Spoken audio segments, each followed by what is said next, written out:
Assalamualaikum warahmatullahi wabarakatuh.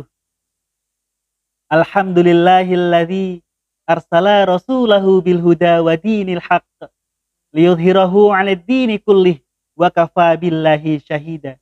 Asyhadu an la ilaha illallah wa asyhadu anna Muhammadan abduhu wa rasuluh.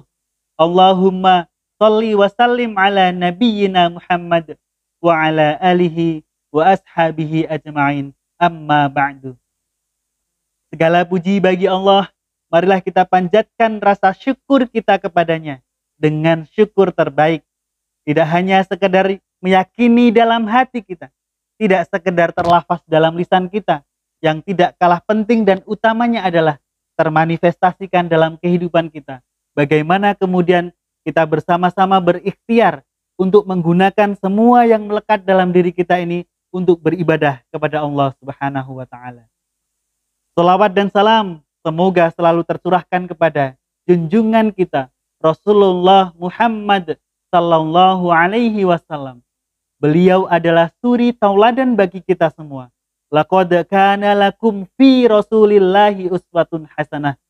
Beliau telah menyediakan, mewariskan kepada kita dua pusaka yang luar biasa, yang barang siapa mau berpedoman kepada keduanya, insya Allah akan bahagia fid dunya wal akhirah. Ma'asyiral muslimin rahimakumullah.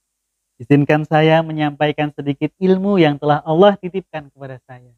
Namun sebelumnya, untuk mendukung gerakan dakwah ini, saya mengajak kepada jamaah semuanya untuk mensubscribe channel YouTube ini. Dan untuk memberikan dukungan kepada saya, jangan lupa like, komen, dan share video ini kepada saudara-saudara kita, kepada teman-teman kita, kepada keluarga kita.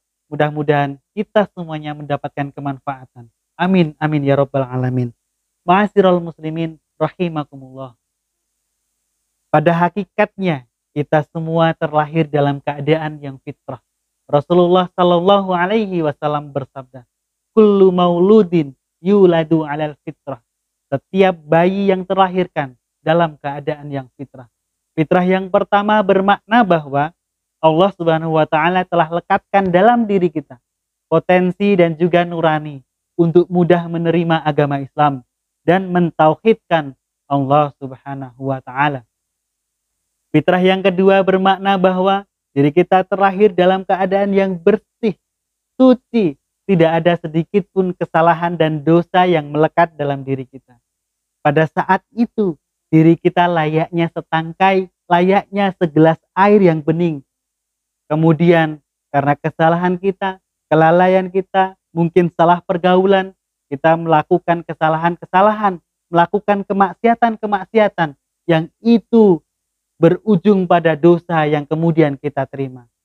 Saat kita melakukan dosa itu, maka ibaratnya adalah kita masukkan bubuk kopi ke dalam yang gelas yang bening tadi. Semakin banyak kita melakukan dosa, maka semakin banyak juga bubuk kopi yang kita masukkan dalam gelas yang bening tadi. Lama-kelamaan, gelas yang tadi sudah bening, yang awalnya itu bening, berubah menjadi hitam. Bahkan hitam pekat, seiring dengan banyaknya dosa yang kita lakukan. Pertanyaan selanjutnya adalah, bagaimana caranya agar air yang hitam itu menjadi bening kembali? Jawabannya adalah dengan cara memasukkan air yang bersih terus ke dalam gelas itu. Biarkan air kotor itu keluar, mengalir dengan sendirinya. Maka nanti lama-kelamaan akan menjadi bening kembali. Dalam konteks pembersihan diri kita, apa maknanya? Maknanya adalah kita harus melakukan kebaikan-kebaikan, amal-amal soleh, yang itu semua untuk menghapus dosa-dosa dan kesalahan kita. Ma'asyiral muslimin rahimakumullah. Rasulullah sallallahu alaihi wasallam bersabda, ittaqillaha haitsuma kunta wa atbi'is sayyi'atal hasanata tamhuha wa khaliqin nas bi khuluqin hasan. Ikutilah keburukan itu dengan kebaikan-kebaikan. Dan mudah-mudahan ketika kita sudah meresapi dalam hati kita, menyesali dengan penuh penyesalan yang luar biasa, dan berjanji untuk tidak mengulangi lagi, beristighfar kepada Allah Subhanahu wa Ta'ala, kemudian kita melakukan kebaikan-kebaikan, dosa-dosa kita yang kemarin terampuni oleh Allah Subhanahu wa taala.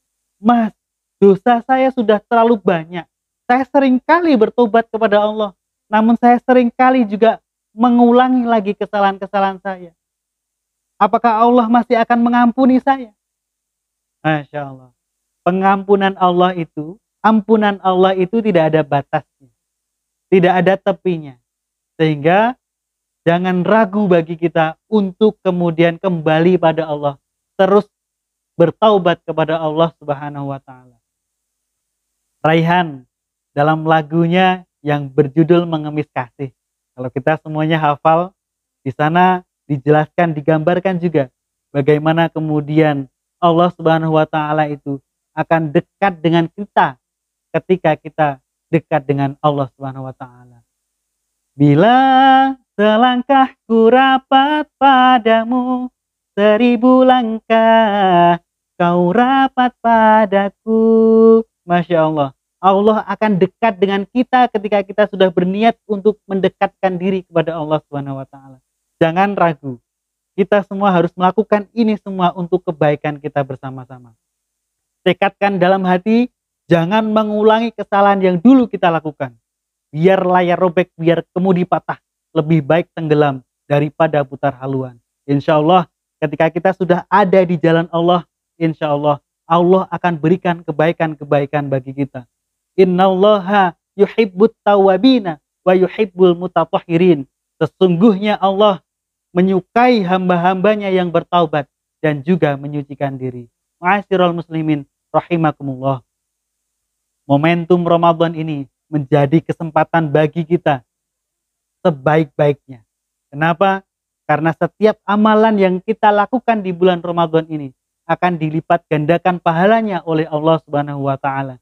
Sehingga ini bisa menjadi akselerasi, percepatan bagi kita untuk menghapuskan dosa-dosa kita yang kemarin, yang lalu, sekaligus juga memperbaiki diri kita, meningkatkan derajat kita untuk lebih dekat kepada Allah Subhanahu wa taala, menuju taraf hidup yang lebih baik, derajat tertinggi di hadapan Allah Subhanahu wa taala, yaitu takwa. Ma'asyiral muslimin rahimakumullah. Mari kita manfaatkan momentum Ramadan ini dengan sebaik-baiknya. Jangan sampai terlewatkan sedikit pun. Jangan sampai kita sia-siakan. Sayang sekali sepeninggalan Ramadan ini justru nanti kita tidak mendapatkan apa-apa. Mudah-mudahan kita semua mendapatkan kemanfaatan yang luar biasa dengan bulan Ramadan ini. Sedikit itu yang dapat saya sampaikan. Kurang dan lebihnya mohon dimaafkan. Nun wal qalami wa ma yasturun. Wassalamualaikum warahmatullahi wabarakatuh.